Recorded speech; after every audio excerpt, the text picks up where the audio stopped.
But first, a closer look at activists in action. A few days ago, the National learned of a protest that was about to take place. Video journalist Peter Wall went to observe. You got a brainwave? Janet McNeil is a 56-year-old mother of two, and she's about to do something she's never done before. In 2 days, she'll intentionally break the law.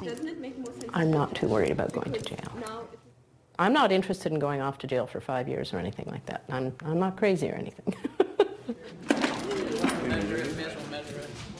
McNeil and 6 others are planning to chain themselves together and occupy the office of Finance Minister, Jim Flaherty. The reason I'm doing it now is the climate crisis is so severe now, and the Canadian government is doing so little to do anything about it.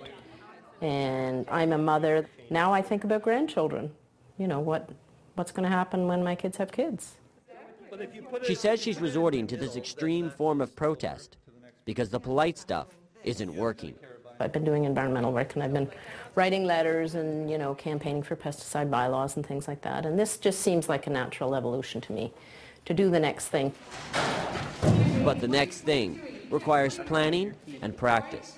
This ad hoc group of mostly strangers has been meeting for weeks. Tonight is their final dry run. So you folks are under arrest. Okay, my name's Officer Bell. You are breaking the law right now. Jessica Bell is one of the organizers of the sit-in. She's a veteran activist who's been involved in over 200 so-called direct action protests in Canada and the United States in the last 7 years. Everything from hanging off a building to unfurl a banner, to organizing a blockade of an oil refinery. I do direct action because I think it's the most strategic, effective, empowering way to create change. Okay, well, you've got choices. But direct action has direct consequences. Bell's been arrested twice, has been to jail, has a criminal record, and has trouble crossing borders. So, ma'am, you're going to stand up. We're going to have to force you up. You're going to have to... All right. One of the reasons why there aren't more people doing it is because they don't know how to do it. It's scary. It's not something you're taught in university. It's not something you're taught in high school. It's not something that's condoned by our governments, our parents, our schools. It's not condoned. Right. Knowing all that, Janet McNeil still wants to do it, even if it means having a criminal record. We just have to do this and deal with the consequences.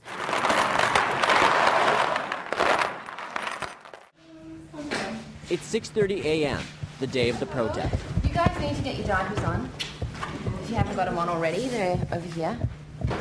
So. Once chained together, there are no toilet breaks. Oh my goodness. They put on their chains, copy phone numbers to help with legal support, and they're ready. I feel a little nervous, but excited. The drive to Whitby is 60 kilometers. At 9:30, they walk into the office of Jim Flaherty.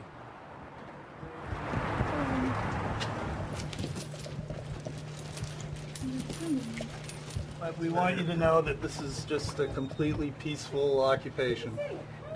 We'd actually like to speak to Mr. Flaherty. What is it for, sorry? People for climate justice. Climate justice. Okay.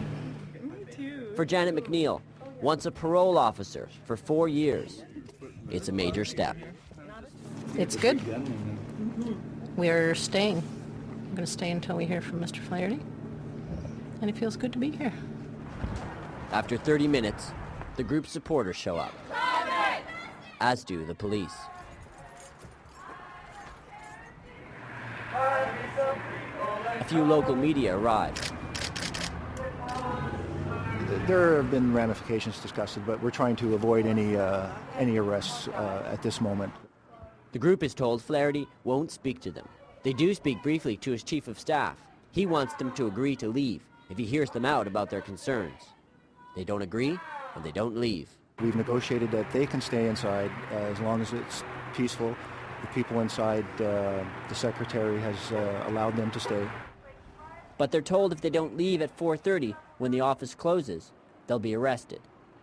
The blinds to the office are closed. The day passes. At 4:15, it's clear what's going to happen next.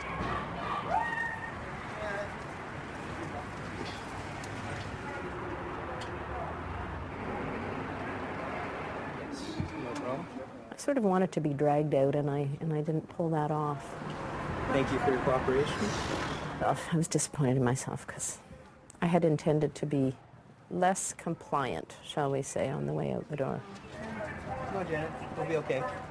You can walk. A former parole officer, now detained herself.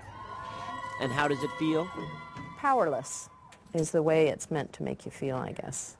What do we want? Climate justice! When do we want it? Now! The group's weeks of planning have led to this. Dramatic pictures of them being arrested, taken only by local media with limited reach. The 7 are charged with mischief and trespassing. They spend 5 hours in jail and are released that night around 9:30. I'm glad I did it. I'm delighted I did it. I want everybody to do it. It feels much better to do something than to do nothing. Well, we should tell you that we debated just how close to get to that protest, but we were trying to assess what actually is gained by such action.